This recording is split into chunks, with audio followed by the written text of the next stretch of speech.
Tu veux acheter un nouveau smartphone ou une tablette, mais tu ne sais pas lequel choisir? Entre les centaines de modèles disponibles, c'est facile de s'y perdre. Certains téléphones sont ultra performants, mais hors de prix. D'autres semblent pas chers, mais sont très limités. Alors, comment éviter de faire le mauvais choix? Avant même de regarder les marques ou les caractéristiques techniques, il faut définir ton besoin. Pourquoi veux-tu acheter un smartphone ou une tablette? Pose-toi ces 3 questions essentielles. Un smartphone ou une tablette, ce n'est pas juste pour téléphoner. Il faut choisir un modèle adapté à ton utilisation. Juste pour appeler et envoyer des messages, un modèle d'entrée de gamme suffira. Réseaux sociaux et vidéos, TikTok, Instagram, YouTube. Il faut un bon écran et une bonne autonomie. Photos et vidéos? Cherche un bon appareil photo et une bonne stabilisation vidéo.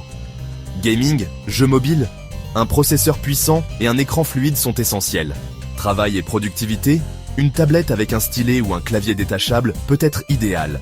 Études et lecture? Une tablette compacte ou un grand smartphone peuvent suffire. Tout le monde n'a pas les mêmes préférences en termes de taille d'écran. Tu veux un téléphone qui tient bien en main et dans la poche? Prends un modèle compact, moins de 6,3 pouces.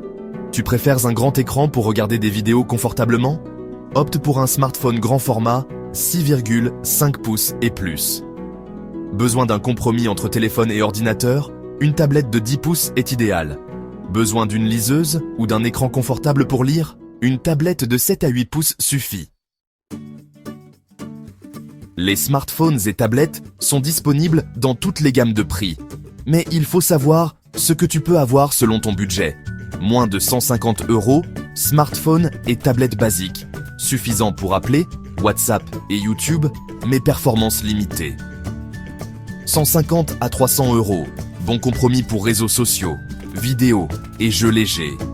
300 à 600 €, smartphone et tablettes équilibrées avec bonne performance et bon écran.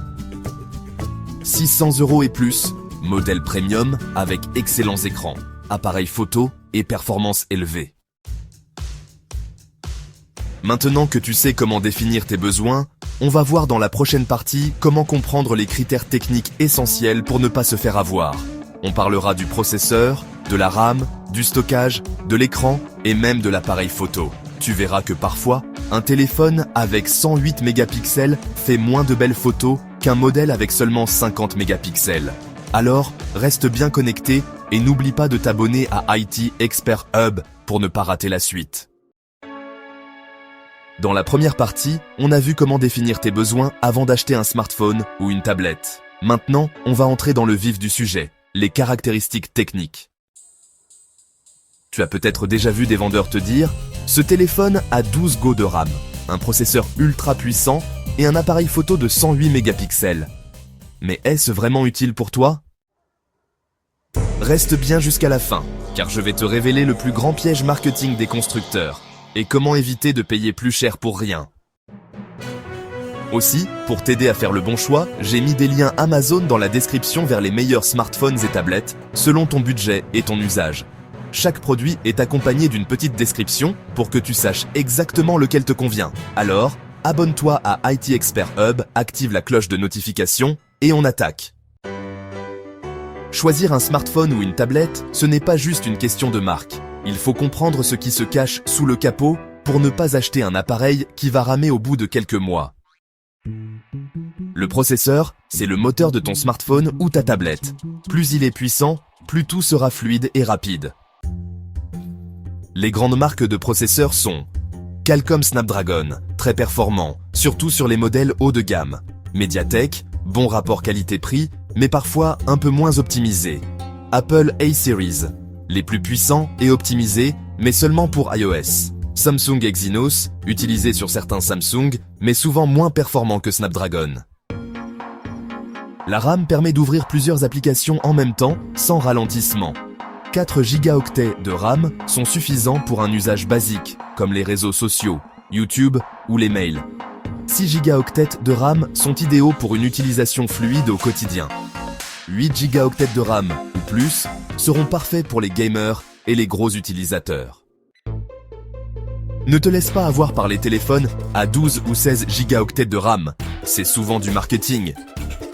Même les iPhones tournent bien avec seulement 6 gigaoctets grâce à l'optimisation iOS. Photos, vidéos, applications, tout prend de la place. Choisir la bonne capacité de stockage est essentiel. 64 Go, trop juste en 2025, sauf si tu stockes tout sur le cloud. 128 Go, le bon compromis pour la majorité des utilisateurs.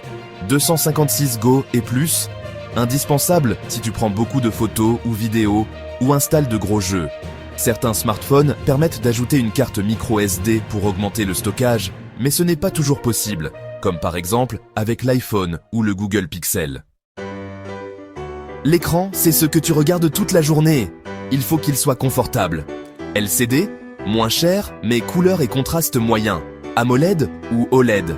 Meilleure qualité, couleur vive, noir parfait, plus agréable pour les yeux. Résolution HD, 720p, correct pour les petits écrans, mais limite en 2025.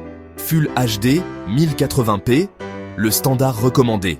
2K ou 4K, utile pour les très grands écrans, comme l'iPad Pro ou le Samsung Tab S9. Taux de rafraîchissement, 60 Hz, standard, mais un peu lent en 2025, 90 Hz ou 120 Hz. Beaucoup plus fluide, idéal pour le gaming et le confort visuel. Un bon écran AMOLED. Full HD 120 Hz te donnera une expérience fluide et agréable, surtout pour les vidéos et les jeux. Un 108 mégapixels ne signifie pas forcément de meilleures photos. Ce qui compte vraiment, la qualité des capteurs et le traitement logiciel. Par exemple, un iPhone 15 Pro avec 48 mégapixels fait mieux qu'un Android à 108 mégapixels. Les capteurs supplémentaires, comme l'ultra grand angle ou le zoom optique, peuvent être très utiles selon ton usage. Pense aussi à la qualité vidéo, avec des options comme la stabilisation, la 4K ou même la 8K, et le mode nuit. Si tu veux un bon appareil photo, regarde les tests et avis. Ne te fie pas juste aux mégapixels. iOS, c'est-à-dire Apple, est fluide, sécurisé, avec des mises à jour longues, mais c'est aussi un système fermé et cher. Android offre plus de choix et de personnalisation, mais il y a une fragmentation des mises à jour. Si tu es déjà dans l'écosystème Apple, avec un MacBook, un iPad ou des AirPods, un iPhone est logique. Sinon, Android offre plus de liberté. On a maintenant une bonne compréhension des caractéristiques techniques.